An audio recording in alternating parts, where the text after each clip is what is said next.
CEO abandoned her with triplets. 6 years later, she returns to prove his own mother framed them both. But before we dive into the full story, let me know where you're watching from and what time it is. Now, subscribe to the channel and let's get started. Gabrielle Johnson hurried down the corridors of Harvard Medical School, her second-hand lab coat fluttering behind her. Even after 3 years, she still couldn't quite believe she belonged here, a scholarship student from Roxbury among the children of Boston's elite. She clutched her neuroanatomy textbook tighter, a shield against the occasional glances that seemed to ask what someone like her was doing in these hallowed halls. The lecture hall was already filling when she arrived, breathless and flushed. She slipped into a seat near the front, ignoring the sea of cashmere sweaters and designer watches surrounding her. Dr. Abernathy's guest lecture on emerging neurological treatments was too important to miss, especially for someone determined to become the best neurosurgeon Harvard had ever produced. "Mind if I join you?" The voice was deep, confident, with that unmistakable accent of old Boston money. Gabrielle looked up into startlingly green eyes. Michael Whitman, heir to the Whitman Medical Industries fortune, fourth-generation Harvard legacy, and inexplicably smiling at her. "It's a public university," she replied, immediately regretting her defensiveness. "I mean, yes, of course." Michael's laugh was warm as he settled beside her. "You're Johnson, right? Your question about neuroplasticity in last week's symposium was brilliant." Before she could respond, Dr. Abernathy began speaking, but something had shifted in Gabrielle's carefully ordered world. Someone like Michael Whitman had noticed her, not for where she came from, but for what she thought. That first conversation became coffee after class, which became study sessions in the library, which somehow transformed into 3 years of an unlikely romance that defied Boston's rigid social hierarchies. Michael seemed genuinely fascinated by her intelligence, her drive, her perspective on medicine that came from growing up watching her mother clean the homes of doctors she now studied alongside. "You see patients as people first," he'd told her one night as they walked along the Charles River. "Not interesting cases or career opportunities. That's why you'll be a better doctor than any of us." Yet there were moments when reality intruded, like the Whitman Foundation Winter Gala, where Eleanor Whitman had cornered Gabrielle by the champagne fountain while Michael was occupied with donors. "You're quite the clever girl, aren't you?" Eleanor's voice was honeyed, her grip on Gabrielle's arm just short of painful. "My son is always attracted to interesting diversions." "I'm not sure I understand, Mrs. Whitman." Eleanor's smile never reached her eyes. "My son is just enjoying himself, dear.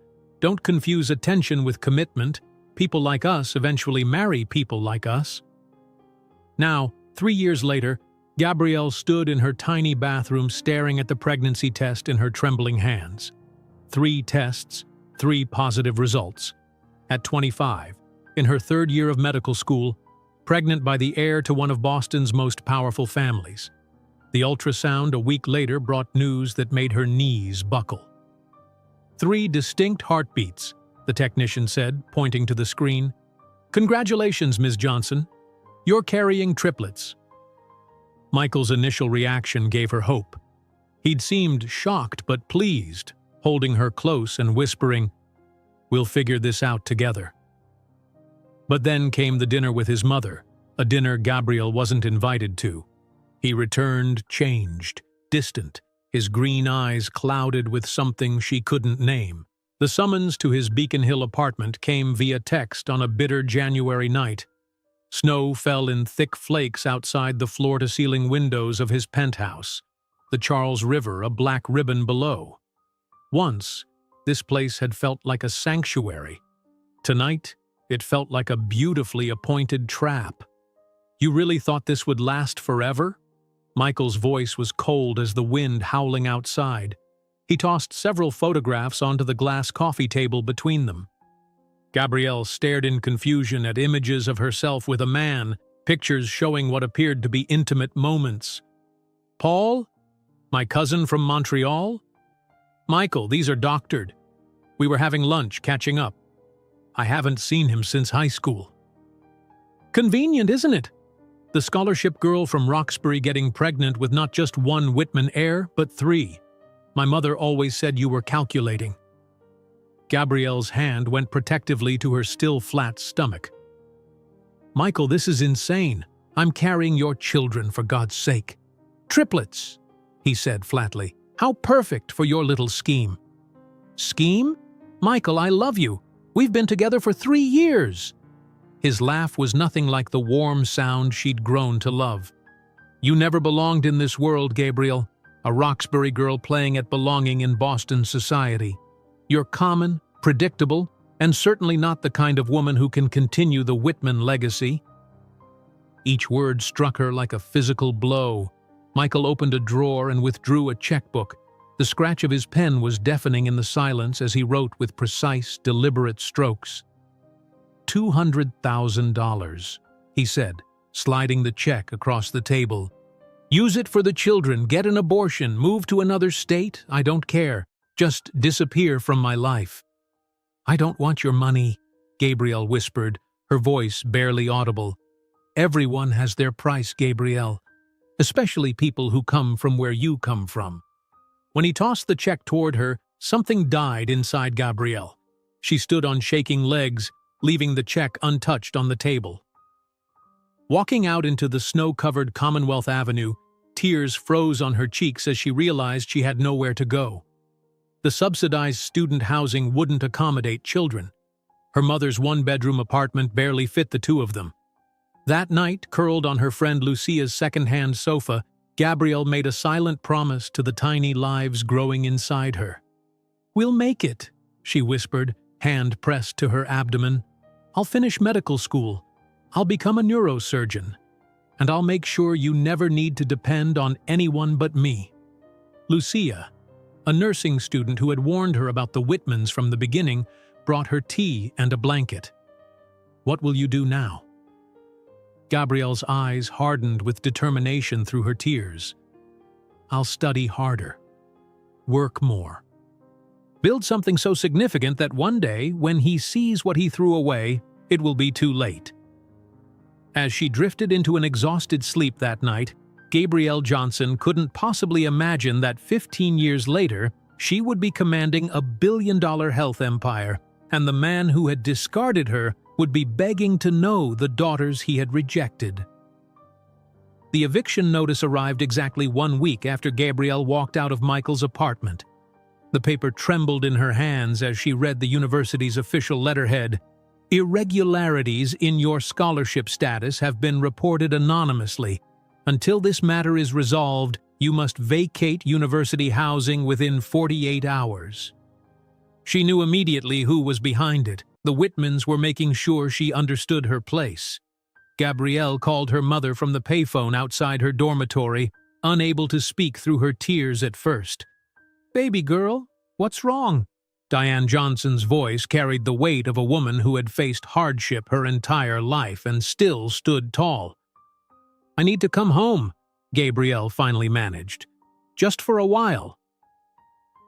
The next day, Diane helped her daughter move what little she owned back to the one-bedroom apartment in Roxbury where Gabrielle had grown up.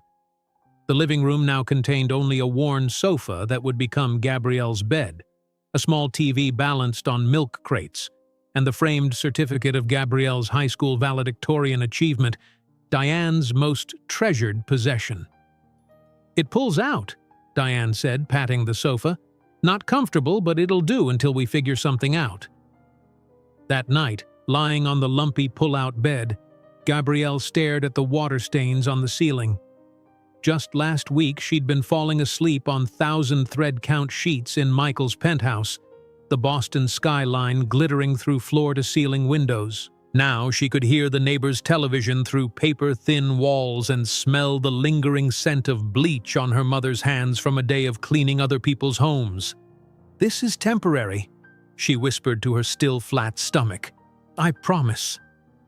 The next morning, Gabrielle began rebuilding her life with methodical determination. First, she met with her academic advisor who confirmed her scholarship was under review. Next, she visited 3 banks, all of which denied her loan applications due to insufficient income. Finally, she walked into a small clinic in Dorchester that had a "receptionist needed" sign in the window. "Night shift only," the office manager explained. 7 p.m. to 3 a.m., 5 nights a week. "I'll take it," Gabrielle said without hesitation. "When can I start?" By week's end, she had secured 2 more jobs: weekend cleaning for a small office building and freelance medical translation work she could do in whatever hours remained. Her course load at Harvard remained punishing, but Gabrielle refused to drop a single class. "You can't keep this pace," Lucia warned. Visiting the Roxbury apartment with groceries Gabrielle was too proud to accept, but too hungry to refuse. "You're pregnant with triplets, high risk by definition." "What choice do I have?" Gabrielle asked, organizing her textbooks around her growing translation work. "I can't drop out now, I can't lose my scholarship, and I definitely can't ask for help from—" She couldn't even say his name. As her second trimester progressed, Gabrielle's routine became a brutal testament to her determination. She attended classes during the day, her growing belly hidden under oversized sweaters. At 7, she logged in at the clinic reception desk, using quiet periods to study between answering phones. Weekends were spent cleaning offices, her back aching as she scrubbed floors. On Sunday evenings, she translated medical documents from French and Spanish to English, her mother's native languages a gift that now paid their electric bill. It was during one such Sunday evening that Gabrielle found herself staring at a glossy magazine left behind in one of the offices she cleaned. Michael's face smiled up at her from the society pages, his arm around a willowy blonde whose diamond engagement ring caught the camera's flash. The headline read, "Whitman heir announces whirlwind engagement to senator's daughter." 4 months. It had taken him just 4 months to replace her completely. Diane found her daughter sobbing on the bathroom floor that night, the magazine torn to shreds around her. "He's engaged," Gabrielle choked out. "He threw me away like garbage and now he's marrying into political royalty." Diane sat on the tile floor beside her daughter, taking Gabrielle's swollen feet into her lap and massaging them gently. "Men like that don't deserve your tears, baby girl." "What am I going to do when they're born?" Gabrielle whispered, hands cradling her expanding midsection where 3 little lives grew, oblivious to their father's betrayal. Diane's weathered hands never stopped their soothing motion as she answered, "You're going to graduate at the top of your class, become a neurosurgeon like you always planned, and make sure your daughters never need to depend on anyone else." Gabrielle nodded, drawing strength from her mother's certainty. "Daughters. Call it a grandmother's intuition," Diane smiled. At 7 months pregnant, Gabrielle's body finally rebelled against her punishing schedule. During a particularly busy night shift at the clinic, the room began to spin as she answered the phone. When she woke, she was on a gurney, a fetal monitor strapped to her distended belly, and a concerned nurse checking her blood pressure. "Exhaustion and dehydration," explained Dr. Catherine Chen, the attending obstetrician, reviewing Gabrielle's chart. "Your body is telling you something, Ms. Johnson. You need to listen." "I don't have the luxury of rest," Gabrielle explained, wincing as a contraction tightened across her abdomen. "I have bills, rent, school, and 3 babies who will arrive dangerously early if you continue this way," Dr. Chen interrupted firmly. "Premature triplets could spend months in NICU. How will you manage that with your schedule?" The reality of her situation crashed down on Gabrielle. She had been so focused on surviving day to day that she hadn't fully processed what would happen when the babies actually arrived. Dr. Chen studied the young woman before her, brilliant, according to her chart notes from Harvard Medical, but clearly desperate. Something in Gabrielle's determination reminded Catherine of herself 20 years earlier, arriving alone in America with a medical degree no one respected and a toddler son to raise. "I have a proposition," Dr. Chen said finally. "I own a house in Cambridge with a small guest apartment over the garage. It's nothing fancy, but it's clean, warm, and closer to the hospital and your school." Gabrielle's pride warred with her practical nature. "I can't accept charity." "It's not charity," Dr. Chen replied. "When I came to this country, I was alone with my son after my husband died. A senior doctor took me in until I could establish myself. He called it paying forward. Now it's my turn." The following weekend, Dr. Chen showed Gabrielle the apartment, a studio with a small kitchenette, bathroom, and enough space for a bed and 3 cribs that Catherine had already assembled. Gabrielle stood in the center of the room, overwhelmed by this unexpected kindness from a virtual stranger. She sank to her knees, pregnancy hormones and exhaustion breaking through her carefully maintained composure. "Thank you," she whispered, tears streaming down her face. "Thank you." Later that night, standing at the window of her new temporary home, Gabrielle watched snow begin to fall over the Cambridge streets. She placed her hand on the window, feeling the cold glass beneath her fingers as snowflakes gathered on the other side. "You're going to be born in a home," she promised her unborn daughters, "not on a sofa." Lying in the comfortable bed provided by Catherine, Gabrielle didn't know that this night of rest would be the beginning of a female alliance that would help her build a medical empire that would one day rival Whitman Industries. The first contraction hit Gabrielle with such force that she dropped the textbook she'd been studying. For a moment she sat frozen on Catherine's couch, hand pressed against her swollen belly, refusing to acknowledge what was happening. "No," she whispered. "Not yet. You're only 32 weeks." The second contraction arrived 5 minutes later, erasing any hope this was a false alarm. Gabrielle grabbed her phone, fingers trembling as she dialed Catherine's number. "I think I'm in labor," she managed, voice tight with pain and fear.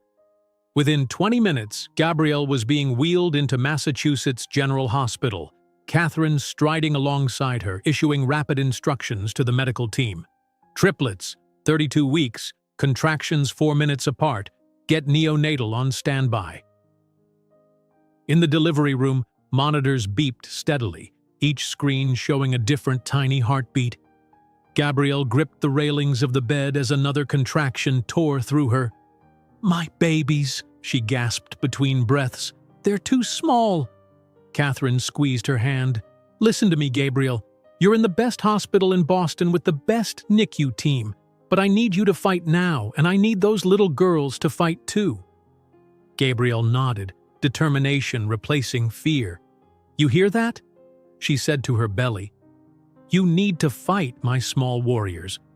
14 hours later, Madison Johnson entered the world weighing 3 pounds, 4 ounces, her cry surprisingly strong for her size. Morgan followed 2 minutes later at 3 pounds even, silent but alert, eyes scanning the room as if conducting an assessment. Mila completed the trio at 3 pounds, 2 ounces, announcing her arrival with a series of indignant squeaks. "3 perfect girls," the obstetrician announced, showing each tiny face to Gabrielle before the NICU team whisked them away. Later that night, seated in a wheelchair beside 3 incubators, Gabrielle reached her finger through the small opening to touch Madison's translucent hand. The baby's fingers, impossibly small, wrapped around her mother's fingertip with surprising strength. "Look at you," Gabrielle whispered. "So tiny, but so mighty." Diane arrived the next morning, tears streaming down her face when she saw her granddaughters. She slipped the simple gold bands from her fingers, her own mother's wedding rings, the only heirlooms she possessed. "For their first bracelets," she explained, placing them gently on the baby's incubator tables. "Something that belongs to their family history." The rings were so large they could have fit around each baby's arm 3 times over.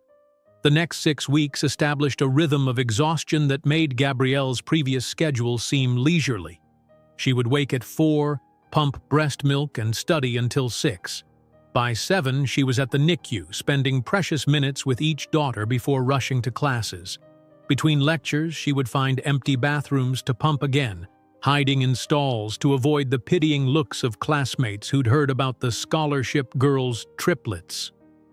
Every afternoon, she returned to the hospital, where Catherine had arranged for her to have a small room with a desk near the NICU. There, Gabrielle would study between feedings, her textbooks sharing space with bottles of carefully labeled breast milk. "You need to hold them as much as possible," the NICU nurse explained.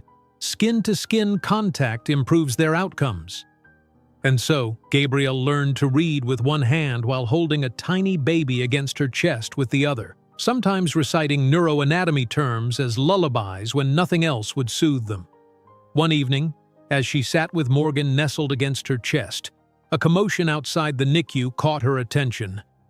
Through the glass, she recognized Michael's tall figure, surrounded by executives in expensive suits. They were touring the hospital's new wing, the Whitman Pediatric Center, according to the sign they carried. Gabrielle froze, instinctively turning to shield Morgan from view, though Michael never glanced toward the NICU. He passed within 20 feet of his daughters without the slightest awareness of their existence. When the group moved on, Gabrielle released a breath she hadn't realized she was holding. Morgan squirmed against her chest, tiny face scrunching in displeasure at being squeezed too tight. "I'm sorry, little one," Gabrielle whispered. "That man out there, he gave you his eyes but nothing else. And that's okay. We don't need him." The day finally came when all three girls were strong enough to leave the hospital. Catherine helped Gabrielle arrange the apartment, transforming the small space into a surprisingly functional nursery. 3 second-hand cribs lined one wall, while Gabrielle's bed occupied another. A changing table doubled as a desk, and a rocking chair served as both feeding station and study spot. "It's not the nursery I imagined," Gabrielle admitted, arranging tiny onesies donated by hospital staff. "It's perfect," Catherine assured her. "They don't need fancy things, they just need you." The registrar looked puzzled when Gabrielle arrived to file the birth certificates, 3 tiny bundles secured in a triple stroller Catherine had found at a consignment shop. "Father's name?" the clerk asked, pen poised over the form. Gabrielle hesitated only briefly. "Unknown."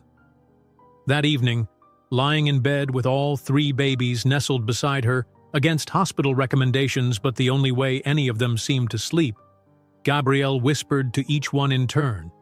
"Madison, you're the protector. Morgan, you're the thinker. Mila, you're the healer. And all of you are Johnsons. That's the only name you'll ever need." The system they developed was unorthodox but effective.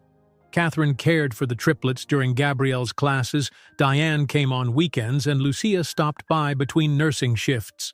During quiet moments, Gabrielle studied, often recording lectures to play while feeding babies at 3 in the morning. Despite everything, when exam results were posted that semester, Gabrielle's name appeared at the top of the list. "How?" demanded a classmate whose family had donated the hospital's radiology wing. "You have 3 babies and you still beat all of us?" Gabrielle merely smiled, too exhausted for confrontation. The truth was simpler than anyone realized. Failure wasn't an option when 3 little lives depended on her success. By the time the triplets celebrated their first birthday, a small gathering with chocolate cupcakes Diane had baked, each had developed distinct personalities. Madison, the firstborn, was fiercely protective, positioning herself between her sisters and any perceived threat. Morgan observed everything with calculating eyes, solving puzzles meant for much older children. Mila, the smallest, showed an uncanny sensitivity to others' emotions, patting Gabrielle's cheek whenever she looked tired. That evening, after the guests had gone and the babies slept in their cribs, Gabrielle opened an official-looking envelope that had arrived that morning. Inside was notification of a research fellowship.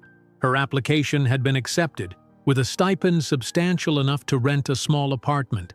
Tears streamed down her face as she realized what this meant. Independence, the beginning of her career, a home of her own for her daughters. The path ahead remained daunting, but this small victory felt monumental. Holding the letter against her heart, Gabrielle didn't yet know that the small research grant would eventually lead to the patent for the Johnson Protocol, the revolutionary neurosurgical innovation that would transform the treatment of pediatric brain injuries and build the foundation of her fortune. The letter from the research fellowship felt like a talisman in Gabrielle's hands, a physical promise that the future might hold more than just survival. For 5 years, that promise had unfolded in ways she couldn't have imagined on that snowy night when Michael had discarded her. "Mama, look!" Madison called from where the triplets were playing in the small living room of their apartment. At 5 years old, the girls had grown from fragile preemies into vibrant kindergartners, each with her own distinctive personality but sharing the same green eyes. Michael's eyes. Today was graduation day. Gabrielle adjusted her doctoral hood in the mirror, the crimson and blue of Harvard Medical School bright against her simple black dress. The journey from pregnant outcast to class valedictorian had been brutal, but as she pinned her hair back, she couldn't suppress a surge of pride. "Are you ready to see Mama become a doctor?" she asked, turning to her daughters. The girls, identical in sunny yellow dresses Catherine had bought for the occasion, held up a hand-painted banner. "Congrats, Dr. Mama." The letters were wobbly, glitter glue dripping, but to Gabrielle it was more precious than any diploma. The Harvard Medical School graduation ceremony blazed with tradition beneath a perfect June sky. As Gabrielle's name was called, cheers erupted from a small but vocal section. Catherine, Diane, and Lucia stood applauding wildly while the triplets jumped up and down, their excitement uncontained by decorum. Standing at the podium to deliver the valedictorian address, Gabrielle spotted a sea of faces that had once intimidated her. Classmates from dynasties of physicians, professors who initially doubted the girl from Roxbury, administrators who had reviewed her scholarship after the anonymous complaint. "Some people say that growing up means giving up on dreams," she began, her voice steady. "I believe that finding the strength to pursue those dreams despite obstacles is true maturity. Medicine isn't just about healing bodies. It's about perseverance in the face of seemingly insurmountable challenges." As she spoke, her eyes found her daughters in the crowd. "The greatest lessons I learned at Harvard didn't come from textbooks. They came from understanding that true strength isn't about never falling. It's about rising every time life knocks you down." After the ceremony, Catherine embraced Gabrielle tightly. "You didn't just survive, Gabrielle. You triumphed." 3 months later, Gabrielle stood in their new apartment in Baltimore, surrounded by moving boxes. The fellowship at Johns Hopkins represented both opportunity and upheaval, a chance to develop her research on neural regeneration, but also a move away from their support system in Boston. The apartment was small but functional, a kitchen with a dining table doubling as Gabrielle's desk, a living room with 3 small beds arranged against one wall, and a bedroom that would be hers. Pride of place went to the microscope on the kitchen table, already set up between unpacked dishes and coloring books. "Will we make friends here?" Madison asked that night as Gabrielle tucked them in. "Of course you will," Gabrielle assured her, though her own heart ached for the support of Catherine and Diane. "And we'll visit Boston for holidays." The triplets, now in kindergarten, quickly developed their own paths. Madison's teacher called within a month, amazed at her natural talent on the classroom piano. "She played Twinkle Twinkle perfectly after hearing it once," the teacher explained. "That's extraordinary for a 5-year-old. Morgan, meanwhile, solved puzzles meant for children twice her age, approaching problems with systematic precision that astonished her teachers. And Mila spent hours with Gabrielle's anatomy books, drawing surprisingly accurate pictures of the human body, especially the brain. "Why does the brain look like that?" Mila asked one evening, pointing to an illustration in Gabrielle's textbook. "That's how our thoughts have a place to live," Gabrielle explained simply. Mila considered this seriously. "I'm going to fix brains when I grow up, like you." Balancing motherhood and her fellowship proved even more challenging than medical school. Gabrielle established a ruthless routine, up at 5 to prepare for the day, dropping the girls at school by 7:30, research until 6, then family time until bedtime at 8, followed by more work until midnight. Late one night in the lab, Gabrielle stared at cell cultures through her microscope, the photo of her daughters propped beside Petri dishes. She'd been working on neural regeneration in pediatric models for months, following a theory that children's neural pathways might be reconstructed using a novel approach to stem cell therapy. What she saw through the lens made her gasp. The cells had formed connections following her experimental protocol, connections that conventional wisdom said were impossible. "Johnson, you're still here?" Dr. Patel, the lab director, had returned for a forgotten file. Wordlessly, Gabrielle stepped aside, gesturing to the microscope. Dr. Patel peered through, then straightened abruptly. "Johnson, do you realize what you've just discovered?" 6 months later, Gabrielle presented her preliminary findings at a neuroscience conference. Standing before leading researchers in her field, she outlined what would later become known as the Johnson Protocol, a revolutionary approach to treating pediatric brain injuries. The presentation earned her both acclaim and research funding, but the real test came that evening when she arrived 10 minutes late to pick up the girls from their after-school program. "I'm so sorry," she said, gathering them into a tight hug. Mama's presentation ran long. Morgan looked up at her with serious eyes. "Did they like your brain cells?" "They did," Gabrielle smiled, surprised by the question. "You're helping other children's brains," Morgan stated matter-of-factly. "We understand why you're late sometimes." That night, as Gabrielle tucked them in, she marveled at their resilience and empathy. Somehow, despite everything, they were growing into extraordinary little people. The call from Massachusetts General Hospital came 3 years into her fellowship. The triplets, now 8, were building a fort in the living room when Gabrielle answered. "Dr. Johnson, this is Dr. Thomas Barnes, Chief of Neurosurgery at Mass General. Your work on neural regeneration has caught our attention. We'd like to discuss bringing you back to Boston." The offer was exceptional, a position as a research neurosurgeon with laboratory space and clinical privileges. It would mean returning to Boston, to the city where Michael had once told her she didn't belong. That evening, Gabrielle sat with her daughters, explaining the potential move. "We might go back to Boston, where we lived when you were babies." "Where Grandma Diane and Grandma Catherine are?" Mila asked hopefully. "Yes, exactly there." Madison, always the protector, asked the question that mattered most. "Are you happy about it, Mama?" Gabrielle considered the question carefully. Returning to Boston meant facing memories she'd tried to leave behind, but it also meant coming home on her own terms, as Dr. Gabrielle Johnson, not as the rejected girlfriend of Michael Whitman. "Yes," she finally answered. "I think I am."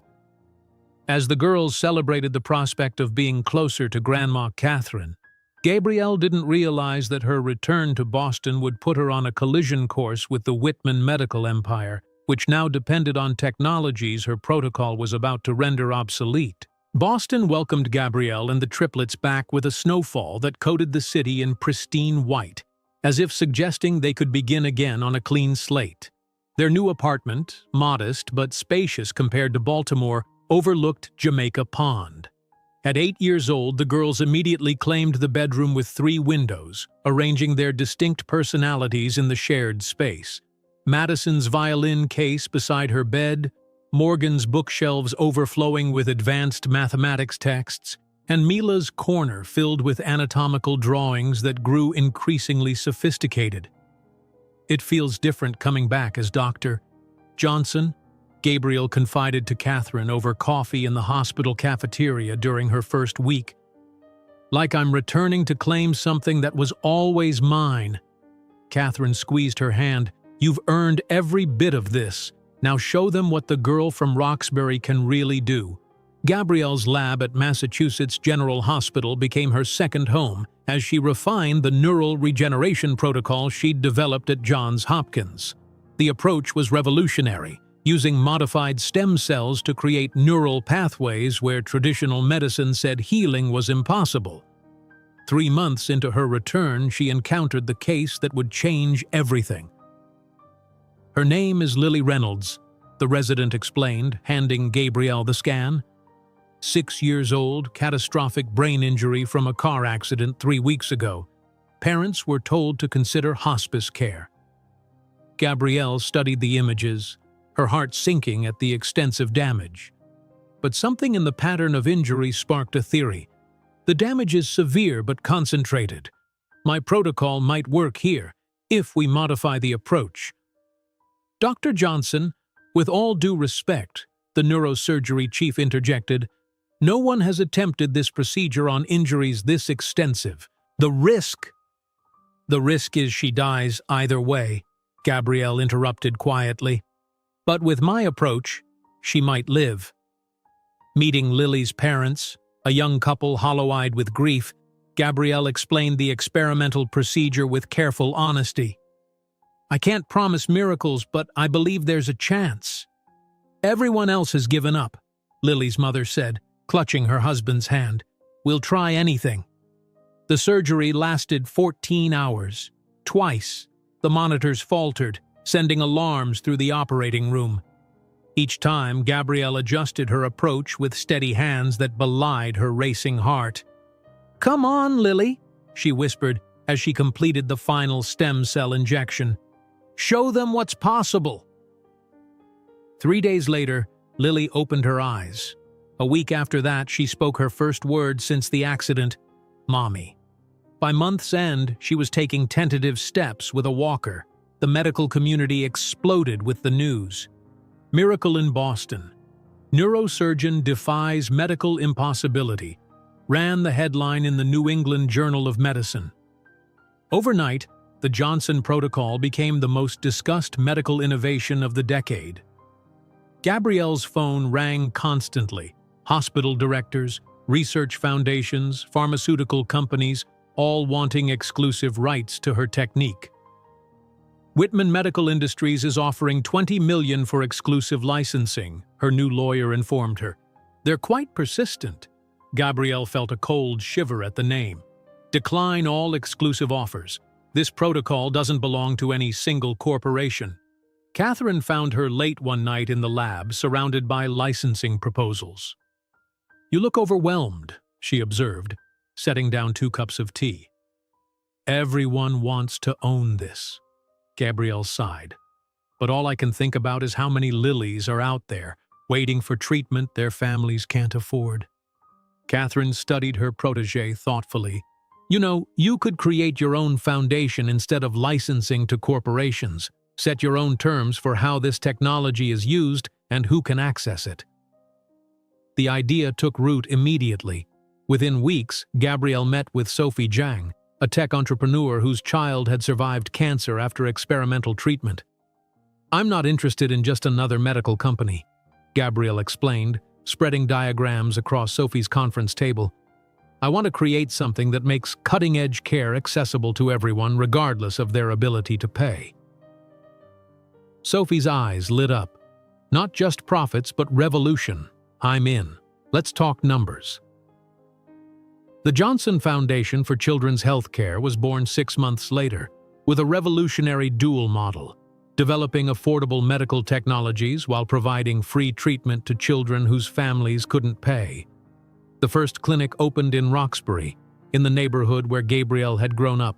Full circle, Diane murmured at the opening ceremony, now retired from cleaning houses and proudly serving as the clinic's volunteer coordinator. My daughter left here as a pregnant girl with nothing and returned to heal our community. As the foundation grew, so did the triplets' distinct talents. Madison's violin playing earned her an audition with Boston's prestigious youth orchestra. Morgan, at just 9 years old, solved mathematical equations that confused graduate students. And Mila began shadowing her mother in the lab, showing an intuitive understanding of neural anatomy that astonished Gabrielle. They're extraordinary, Catherine remarked, watching the girls during a foundation dinner, each brilliant in her own way. They had to be, Gabrielle replied softly. The world wasn't going to make anything easy for them. Within 3 years, the Johnson Foundation had become a healthcare phenomenon. Gabrielle testified before Congress about medical costs, her eloquence and practical solutions impressing even the most hardened politicians. International organizations partnered with her clinics, expanding the model globally. Investors clamored for a piece of the foundation's research division, now developing technologies beyond neurology. The official launch gala for the foundation was held at Boston's Museum of Science. Gabrielle stood at the podium, the triplets beside her in coordinated but distinctive dresses, Catherine and Diane flanking them protectively. The Johnson Foundation exists because of two fundamental beliefs, Gabrielle told the assembled dignitaries. First, that medical innovation should serve everyone, not just those who can afford it. And second, that determination can overcome any obstacle when failure simply isn't an option. As she unveiled the foundation's logo, three intertwined circles representing the triplets who had inspired her journey, Gabrielle didn't notice the elegantly dressed older woman who stood at the back of the hall, watching with calculated interest. Eleanor Whitman observed the woman she had once dismissed as insufficient for her family, now becoming a power player in the very industry the Whitmans had dominated for generations. Eleanor Whitman's calculating observation at the foundation launch was just the beginning. 3 years later, Gabrielle Johnson stood at the floor-to-ceiling windows of her executive office on the 40th floor of the Johnson Medical Tower, watching the Boston skyline glitter in the morning sun. The sleek glass and steel structure had become a landmark, deliberately positioned within view of the Whitman Industries headquarters. "Dr. Johnson, they're ready for you in the conference room," her assistant called through the intercom. Gabrielle adjusted her tailored Armani suit, a far cry from the second-hand clothes she'd once worn through Harvard's halls, and gathered her presentation materials. At 36, she carried herself with the quiet confidence of a woman who had built an empire from nothing but determination and brilliance. The conference room fell silent as she entered. Representatives from the World Health Organization, UNICEF, and 3 major governments waited to finalize a groundbreaking partnership that would bring the Johnson Protocol to developing nations. The prototype costs less than $200 to manufacture, Gabrielle explained, displaying the portable neural scanner her research team had developed. This means even clinics with minimal resources can identify candidates for treatment. A delegate from Nigeria leaned forward. "And your foundation will train our doctors at no cost."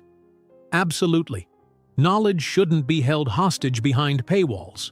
The subtle dig at Whitman Industries' notoriously expensive licensing practices wasn't lost on anyone. After the meeting, Gabrielle's driver took her to Symphony Hall, where Madison was rehearsing with the Boston Youth Symphony Orchestra. At 11, Madison had already been invited to audition for Juilliard's pre-college program, her talent with the violin drawing comparisons to prodigies twice her age. Slipping into the back of the auditorium, Gabrielle watched as her daughter commanded the stage during her solo, the same determined tilt to her chin that Gabrielle recognized from her own mirror. As the music swelled, Gabrielle closed her eyes briefly, allowing herself a moment of pure maternal pride. Later that afternoon, she attended an awards ceremony at MIT, where Morgan was receiving recognition for a mathematical theorem that had impressed faculty members. At the podium, Morgan spoke with analytical precision about numerical patterns, her presentation slides more sophisticated than most doctoral candidates. "She challenges our graduate students daily," Morgan's mentor confided to Gabrielle at the reception. "I've never encountered such intuitive mathematical understanding in someone so young." As they drove home, Morgan scrolled through research papers on her tablet. "The Foundation's neural interface could work more efficiently if we adjusted the algorithm," she commented casually, as though 11-year-olds typically discussed advanced biomedical engineering. The day concluded at Massachusetts General Hospital, where Mila observed Gabrielle performing a delicate procedure using the Johnson Protocol. From behind her surgical mask, Gabrielle occasionally glanced at her daughter in the observation area, noting how Mila's pencil moved across her notebook, sketching the brain's structures with precocious accuracy. "You're certain she's only 11? The assisting surgeon whispered, noticing Mila's detailed anatomical drawings. "Quite certain," Gabrielle replied with a smile. I was there. The Johnson household in Beacon Hill, a historic mansion Gabrielle had renovated with modern simplicity, operated with the precision of a well-funded research lab. Mornings began with elaborate breakfasts where the family discussed everything from international politics to quantum physics, Gabrielle insisting her daughters develop opinions on subjects far beyond their years. "The ambassador from Japan mentioned your climate change presentation," Gabrielle told Madison over fresh fruit and organic omelets the following morning. "He was impressed that someone your age grasps the global implications." Morgan helped with the data analysis, Madison credited her sister, passing her the whole grain toast. And Mila's graphics on rising sea levels made it accessible. The triplets' seamless collaboration had become their hallmark, three distinct intelligences working in harmony, much like the foundation Gabrielle had built in their image. That afternoon, Gabrielle met with her board to reject a staggering acquisition offer from a pharmaceutical giant. $6 billion is merely their opening position, her CFO pointed out. They'd likely go to 8 or even 10 billion. Gabrielle shook her head, unmoved. The Johnson Foundation isn't for sale at any price. Our mission isn't about profit maximization. It's about accessibility and innovation. Across town, in the mahogany-paneled boardroom of Whitman Industries, the mood was considerably darker. Eleanor Whitman, now chairman of the board following her husband's incapacitation, glared at the quarterly projections. "How has the Johnson Foundation captured 32% of our market in just 5 years?" she demanded, slamming her hand on the polished table. "Their pediatric neural division is making our equipment obsolete." A nervous executive adjusted his tie. "Their pricing model is disruptive. Hospitals can purchase 3 Johnson units for the cost of 1 Whitman system, and their outcomes data is superior." "Who is this woman to challenge decades of our dominance?" Eleanor hissed, though she knew exactly who Gabrielle Johnson was, the scholarship student she had once dismissed as a temporary distraction for her son. When the call came informing Gabrielle she had won the prestigious Lasker Award, often considered the American equivalent of the Nobel Prize in Medicine, she was helping the triplets with a science project at the kitchen table, still wearing her surgical scrubs from an emergency procedure. "We're having ice cream for dinner tonight," she announced after hanging up, breaking her usually strict nutritional rules. "The Lasker committee just called." The girls erupted in cheers, understanding the significance. Later that evening, after they'd gone to bed, Gabrielle stood on the balcony of her home, looking out at the Boston skyline. The lights of the city twinkled below, the same city where she had once walked heartbroken through the snow, pregnant and abandoned. In her acceptance speech the following month, Gabrielle addressed the medical community with characteristic directness. "Dedication to excellence isn't enough. We need dedication to accessibility. Revolutionary treatments mean nothing if only the privileged few can benefit from them." The standing ovation lasted nearly 5 minutes. From the audience, Catherine Chen and Diane Johnson watched with tears in their eyes, remembering the exhausted young mother who had once studied neurology while simultaneously nursing triplets. Standing on her balcony that night, champagne flute in hand, Gabrielle surveyed the glittering city that had once almost destroyed her. The Johnson Medical Tower stood proudly among Boston's skyscrapers, its illuminated logo visible for miles, 3 interconnected circles representing the daughters who had been her strength. "We built something they can never take away from us," she whispered to the night air, unaware that Michael Whitman had just assumed complete control of Whitman Industries following his father's stroke, and that his first act as CEO would be to order a comprehensive investigation into the woman who was rapidly outpacing his family's empire. Michael Whitman's first order of business as CEO wasn't what the board expected. Instead of addressing the quarterly projections or announcing a bold new acquisition, he leaned forward in the leather chair that had been his father's for 30 years and said, "I want everything we have on Gabrielle Johnson. Not just the business intelligence, I want to know who she is." The executives exchanged glances, confused by this fixation on a competitor when the company was facing its worst quarter in a decade. Only Eleanor Whitman's expression remained unchanged, her lips pursed in a tight line that betrayed nothing. "There's something familiar about her," Michael continued, staring at the magazine cover featuring Gabrielle accepting the Lasker Award. "I can't place it, but I feel like I should know her." Meanwhile, across Boston in the Johnson household, a different kind of investigation was brewing. Madison placed her violin carefully in its case after 3 hours of practice and found her sisters huddled in Morgan's room, voices hushed. "I think we deserve to know," Morgan was saying, her tablet displaying a complex spreadsheet. "It's statistically improbable that Mom has kept his identity secret without significant reason." "What are you two plotting now?" Madison asked, closing the door behind her. Mila looked up, her green eyes, so like Michael's though none of them knew it, serious beneath her dark curls. "We're discussing our father. Don't you ever wonder who he is? Why he's never been part of our lives?" Madison sank onto the edge of Morgan's bed. At 14, the questions had become more insistent, the absence more conspicuous. School events where other children had 2 parents. Medical forms requiring family history from both sides. The empty chair at every achievement, every ceremony.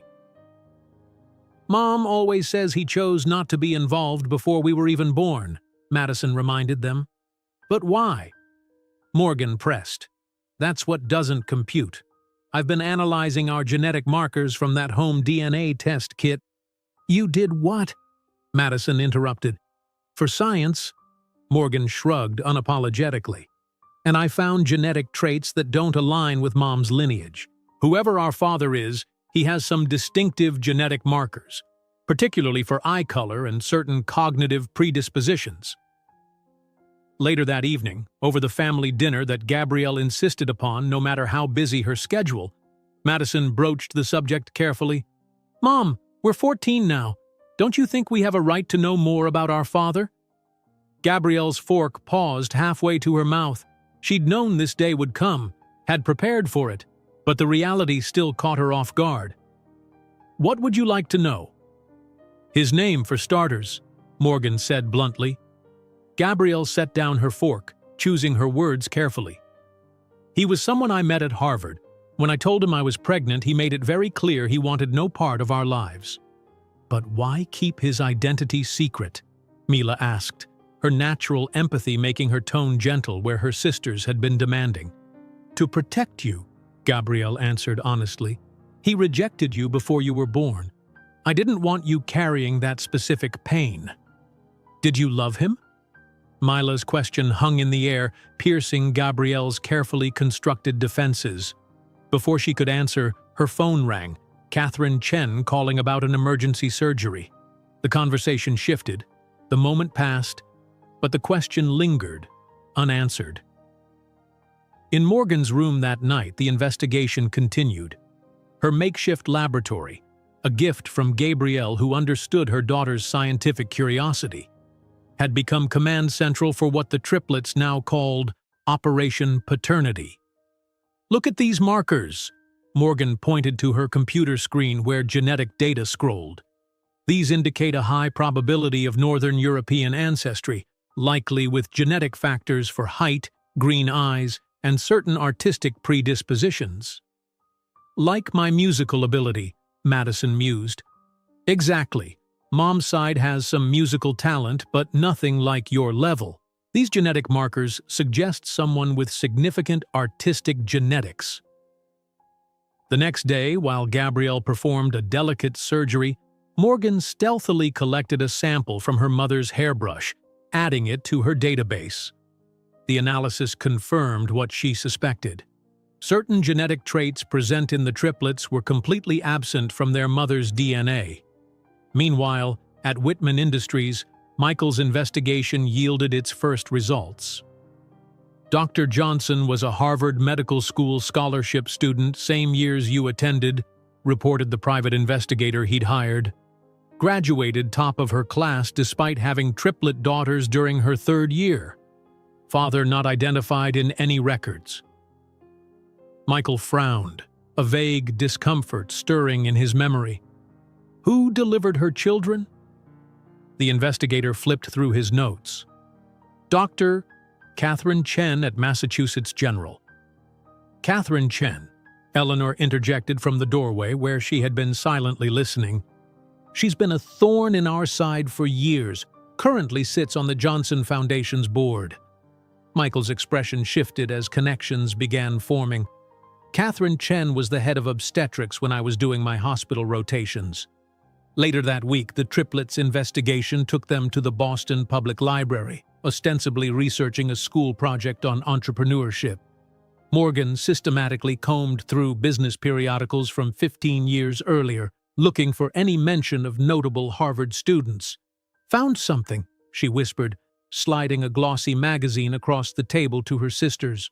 Harvard's Rising Stars featured a young Michael Whitman receiving an innovation award, with several students in the background. Among them, barely visible but unmistakable, a younger version of their mother. Wait, Madison said, quickly calculating dates. This was published almost exactly 15 years ago, when Mom would have been pregnant with us. Mila studied the photograph more closely, then pulled up a recent image of Michael Whitman on her phone. Look at his eyes, she said quietly, and his chin. The three sisters stared in growing shock as they recognized their own features reflected in the face of one of Boston's most powerful executives. The Whitman heir, Morgan whispered. That explains everything. Why Mom never told us. Why there was never any contact. They made a pact that afternoon, huddled in the library's quiet corner. They would investigate further before confronting their mother. They needed proof beyond a fuzzy background photograph in an old magazine. That same evening, in his penthouse office overlooking Boston Harbor, Michael Whitman stared at the same magazine spread on his iPad, recognition finally dawning. The scholarship student partially visible behind him in the photograph, the one whose intelligence he had once admired, whose determination had fascinated him, whose pregnancy he had rejected based on his mother's manipulated evidence, was Gabrielle Johnson.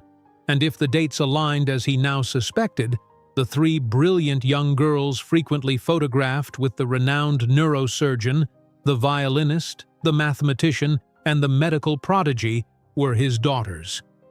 While the girls carefully returned the magazine to its shelf, they couldn't know that just miles away, Michael Whitman was looking at the same photographic evidence on his iPad, finally understanding why Gabrielle Johnson's face had haunted him in every financial news story of the past few years, and why the prodigy triplets who accompanied her seemed strangely familiar. Michael Whitman sat frozen at his desk, the realization washing over him in waves. The photograph on his iPad couldn't be denied. Gabrielle Johnson was the same woman he had once loved at Harvard, the same woman his mother had convinced him had betrayed him. And the three brilliant girls who appeared in every article about the Johnson Foundation, they had his eyes, his chin, his genetic legacy. Sir? His assistant's voice broke through his shock. Your mother is here for your 2 o'clock. Eleanor Whitman swept into the office with the imperial confidence that had dominated Boston society for decades. The board is concerned about your sudden interest in Gabrielle Johnson, she began without preamble. Michael turned his iPad toward her, the photograph from 15 years ago prominently displayed. When were you going to tell me, Mother? Eleanor's composure faltered for just a moment before she regained control. Tell you what exactly? That Gabrielle Johnson is the same woman I dated at Harvard. That those three girls, her daughters, are exactly the right age to be mine. His voice grew colder with each word. That everything about this feels like something you orchestrated. Don't be dramatic, Michael. Ancient history isn't relevant to our current business concerns. Michael stood, towering over his mother. Those photos you showed me, the ones that supposedly proved she was cheating, were they real? The silence that followed was answer enough. Across town, Gabrielle reviewed plans for the 15th anniversary gala of the Johnson Foundation. a concert benefiting children's health care where Madison would perform as a guest soloist with the Boston Symphony Orchestra. The event represented more than just a celebration. It would mark the announcement of a global partnership with the WHO to expand the Johnson Protocol to developing countries. Everything must be perfect, Gabrielle instructed her event coordinator. This partnership will bring our treatment to children who would never otherwise have access. The guest list is nearly finalized, her assistant replied. The governor, both senators, and every major hospital director in New England have confirmed. Later that afternoon, Madison practiced relentlessly in the music room of their Beacon Hill home, the Tchaikovsky violin concerto flowing from her instrument with emotional depth that belied her 14 years. "You sound magnificent," Gabrielle said from the doorway, her heart swelling with pride. Madison lowered her violin. "It has to be perfect, Mom. Everyone important will be there." "You're ready," Gabrielle assured her. "You've been ready for months." While Madison practiced, Morgan and Mila huddled in Morgan's bedroom laboratory, comparing the DNA results they'd secretly obtained. 99.8% probability, Morgan announced, pointing to the screen. "These genetic markers confirm it. Michael Whitman is our biological father." Mila's eyes widened. "Should we tell Mom we know?" "Not yet," Madison said, entering the room after finishing her practice. "Let's gather more information first. The gala is in 3 days. We need to focus on that." The girls had no way of knowing that Michael had spent the afternoon confronting his mother in the Whitman family mansion, his voice echoing through rooms filled with generations of privilege. "You manipulated those photos?" Michael demanded, his voice rising. "You made me believe she cheated?" Eleanor's composure finally cracked. She was unsuitable. "A scholarship student from Roxbury with no connections, no breeding. I did what was necessary to protect you from ruining your future. I have 3 daughters I've never met because of your manipulation." Michael's fist came down on an antique table, rattling priceless porcelain. 15 years, Mother. 15 years I've missed. Eleanor's eyes narrowed calculatingly. "Think strategically, Michael. The Johnson Foundation is valued at over $4 billion now. This connection could be useful in ways you haven't considered." "Useful?" Michael recoiled. "They're my children, not business assets." That evening, the triplets received confirmation of what they already suspected. The DNA comparison showed a 99.9% match with Michael Whitman's publicly available genetic profile, part of a feature Whitman Industries had done on genetic predisposition to leadership. Each sister processed the revelation differently. Madison wept quietly, years of wondering finally answered. Morgan analyzed the implications with clinical detachment, and Mila sat silently, contemplating what this discovery meant for their family. "Do we confront him?" Madison asked, wiping away tears. "Not without telling Mom first," Mila insisted. "This affects her more than anyone." As the gala approached, Gabrielle rehearsed her speech in her office, unaware of the storm brewing around her. 15 years ago, I began a journey with my 3 daughters, never imagining where it would lead us." Meanwhile, Michael found himself parked outside Symphony Hall, watching Madison during a public rehearsal. The girl's talent was extraordinary, her passionate playing so reminiscent of his own grandmother, a concert pianist whose gift had skipped his generation, but apparently resurfaced in a granddaughter she would never know. Emotion overwhelmed him as he watched this daughter he had never met command the stage with such presence. He sat in his car long after the rehearsal ended, trying to gather courage for what must come next. The final piece fell into place when Eleanor made her move, approaching Catherine Chen at a hospital fundraiser. "Dr. Chen, how lovely to see you," Eleanor said with practiced charm. "I understand you're on the board of the Johnson Foundation now." Catherine's expression remained neutral. "For many years, yes. My son has expressed interest in discussing potential collaborations. Perhaps you could arrange an invitation to the upcoming gala?" Catherine's eyes narrowed slightly, suspicion evident, but professional courtesy prevailed. "I'll see what I can do." 2 days before the gala, Gabrielle was reviewing final preparations when her assistant handed her the updated guest list. She scanned it absently until one name stopped her cold: Michael Whitman, CEO, Whitman Industries. "There must be a mistake," Gabrielle said, her voice unnaturally calm. "No mistake. Dr. Chen approved the addition yesterday. Should I remove him?" Gabrielle stared at the name that had once meant everything to her, the name she had carefully excised from her life, the name she had never spoken to her daughters. "No," she finally said. "It's been 15 years. That's long enough to bury ghosts." As she set down the list, her phone pinged with a text from Madison. "Extra practice running late. Morgan and Mila with me. Don't wait up." Gabrielle smiled, unaware that her daughters weren't practicing at all, but rather finalizing their own investigation into the man who would be attending the gala, the man whose eyes they saw every time they looked in a mirror. While Gabrielle stared at Michael's name on the guest list, she couldn't imagine that her daughters had discovered the truth, nor that the man who had rejected her 15 years ago was about to enter a crowded theater, witness the brilliance of the daughter he never knew, and publicly face the consequences of his past actions. The symphony hall glittered under crystal chandeliers, their light catching on the white orchid arrangements strategically placed throughout the grand space. Boston's elite moved through the crowd with practiced ease, champagne flutes in hand as a chamber orchestra played softly in the background. The 15th anniversary gala of the Johnson Foundation represented more than just a celebration. It was Gabrielle's coronation as one of Boston's most influential figures. Michael Whitman adjusted his bow tie, scanning the room with growing anxiety. At 42, he still commanded attention with his tall frame and distinguished features, though fine lines now framed his green eyes.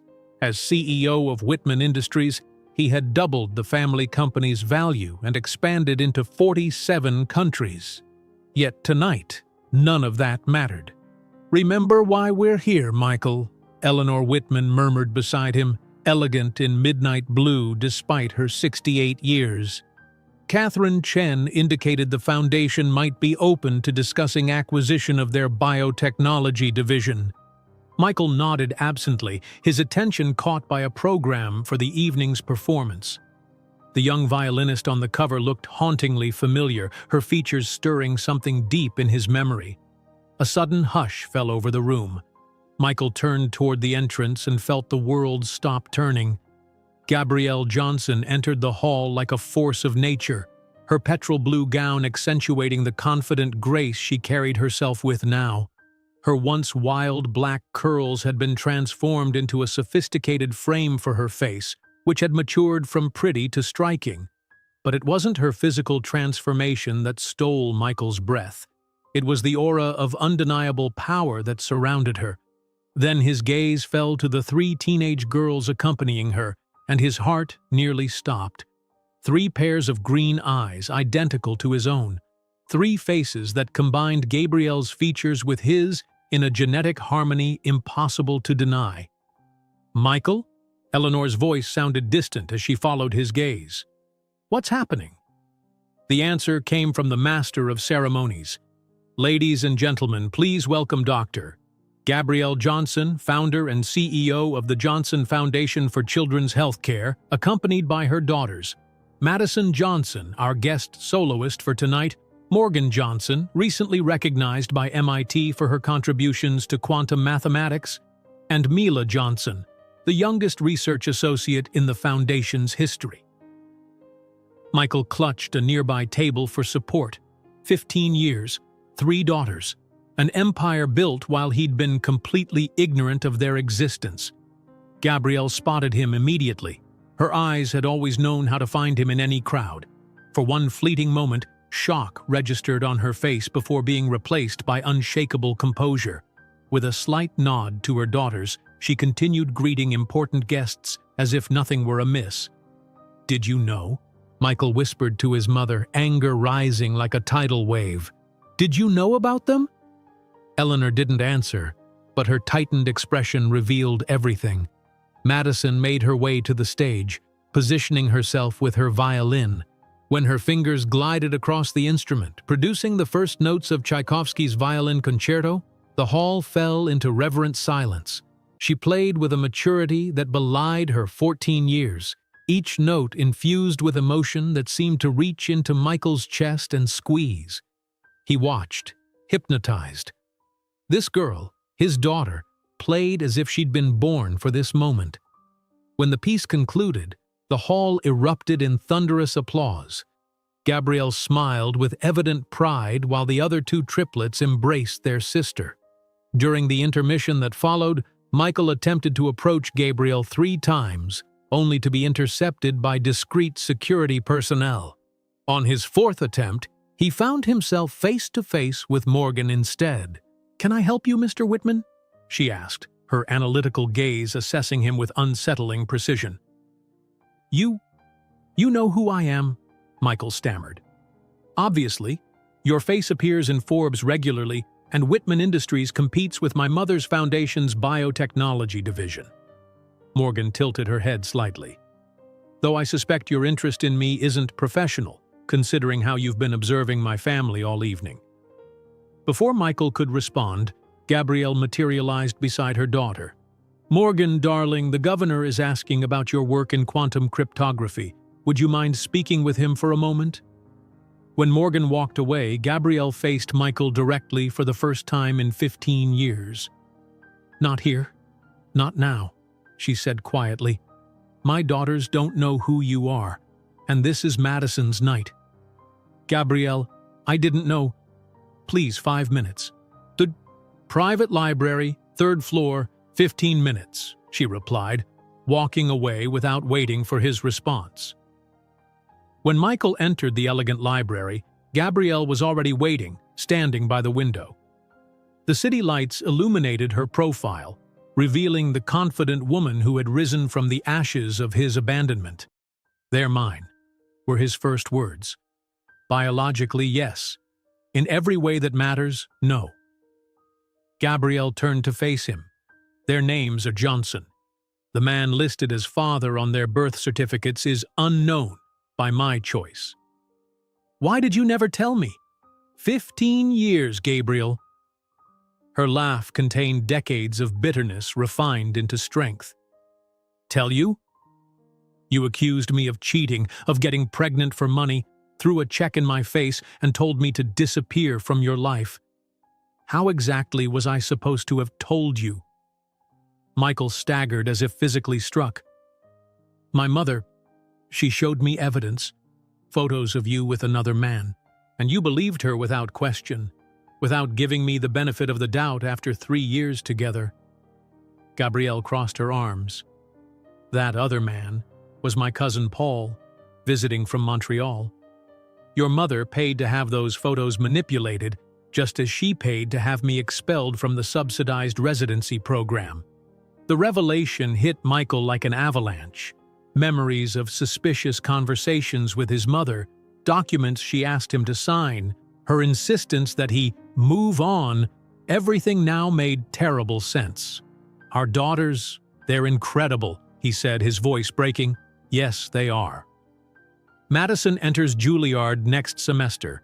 Morgan has already published 3 scientific papers and speaks 6 languages.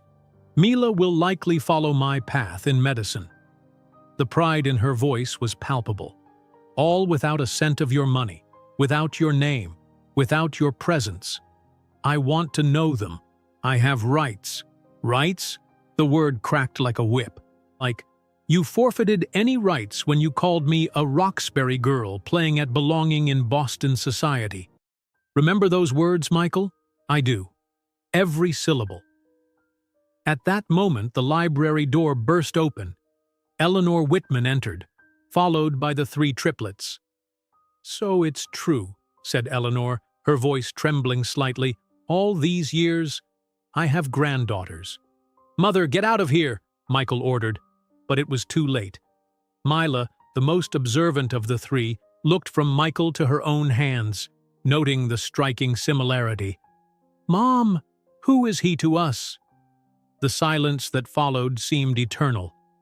Gabrielle glared at Eleanor with a look that promised retribution, then turned to her daughters with infinite gentleness. Madison, Morgan, Mila, this is Michael Whitman. He is your biological father. While the murmurs of shock rippled through Symphony Hall and smartphones captured the moment that would headline tomorrow's news, Gabrielle couldn't imagine that her public exposure would trigger not only the downfall of the Whitman empire, but also an unexpected opportunity for healing for her daughters and perhaps for herself. The headlines the next morning were merciless. Whitman heir discovers daughters at charity gala. CEO rejected pregnancy, lost billion-dollar empire. Dr. Johnson, from rejected to billionaire. The symphony of notifications on Gabrielle's phone began at 5 in the morning and hadn't stopped since. In the luxurious suite she occupied at the Mandarin Oriental Hotel, Gabrielle prepared coffee while the triplets processed the previous night's events. The public exposure hadn't been planned, but once it began, Gabrielle had decided that complete truth was preferable to the half-truths that would haunt her daughters. He looked devastated, Madison commented, flipping through the Boston Globe where a photograph showed Michael watching her violin performance, unshed tears evident in his eyes. 15 years is a long time, Gabrielle answered carefully, measuring her words. People change, grow. Or don't, Morgan added pragmatically, not looking up from her tablet where she analyzed the market's reaction to the scandal. The mathematics don't lie. The probability of him seeking information about you after you became famous approaches 100%. He chose not to look. Mila, always the most empathetic, studied her mother's face. Do you think he'll want to know us now? Before Gabrielle could respond, her phone rang. Catherine Chen's name flashed on the screen. Have you seen the news? Catherine asked without preamble. Eleanor Whitman resigned from the Whitman Industries board this morning. Their stock dropped 12% at market opening. Gabrielle felt a strange absence of the satisfaction she'd imagined for so many years. Instead, an unexpected sensation of release washed over her. The girls are processing everything. They're strong like their mother, Catherine replied. By the way, I received a call from Michael. He wants to arrange a meeting on your terms. After hanging up, Gabrielle gathered her daughters. Michael wants to meet you. The decision is yours, individually and collectively. I'll support whatever choice you make. 3 days later, at the neutral and public Boston Public Garden, the triplets met their biological father for the first time. Gabrielle observed from a distance, allowing this moment to belong exclusively to them. Michael arrived precisely on time, alone and visibly nervous. He carried 3 small boxes wrapped in silver paper. I didn't bring gifts to buy your affection, he explained when Madison commented on the packages. These are just fragments of family history that you have a right to know. Inside each box was a simple item. For Madison, an antique musical score that had belonged to her great-grandmother, a classical pianist. For Morgan, a set of handwritten equations from her grandfather, an aerospace engineer. For Mila, a silver stethoscope from the early 20th century, a family heirloom. I never knew about you, Michael said, his voice breaking. That's the truth, though it's not an excuse. I believed lies without questioning, allowed prejudices to blind me, and lost the first 15 years of the most important lives I helped create. Morgan, always direct, asked, What do you want from us now? Nothing you're not willing to give, he answered. Time, perhaps. Occasional conversations, getting to know you on your terms, not mine. The meeting lasted 2 hours. By the end, no promises had been made, no commitments established, just the tentative possibility of future contact. As the girls returned to their mother, Michael approached Gabrielle for the first time since the gala. They're extraordinary, he said. Each one of them. Yes, they are, Gabrielle agreed. I've resigned as company president. Michael informed her. I'm restructuring my life, starting with the truth. That night, 15 years ago, I was wrong in every possible way. Gabrielle observed the man before her, no longer the arrogant young heir who had discarded her as inadequate, but a man broken by the late understanding of what he had lost. You were wrong, she agreed, without rancor. But perhaps that was necessary. If we had stayed together, I might have been content being Mrs. Whitman, living in the shadow of your family empire. Instead, I built something entirely my own. You don't need me, Michael stated. None of you need me. No, we don't, Gabrielle confirmed. And that's the fundamental difference between what we are now and what we were then. Any relationship you develop with our daughters will be based on choice, not need or obligation.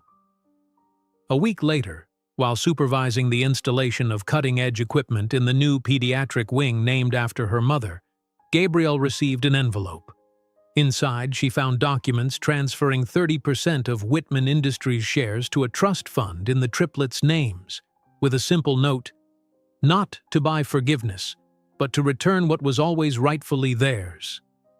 Gabrielle tucked the documents into her folder.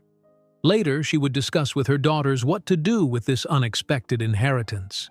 Perhaps they would sell the shares and expand the foundation. Perhaps they would keep them as a reminder of the past. The decision would be theirs. As she walked down the hospital corridor, her phone vibrated with a message from Mila. We're having dinner with him next week. Is that okay with you? Gabrielle smiled. The cycle of hurt that had begun on that winter night was finally breaking.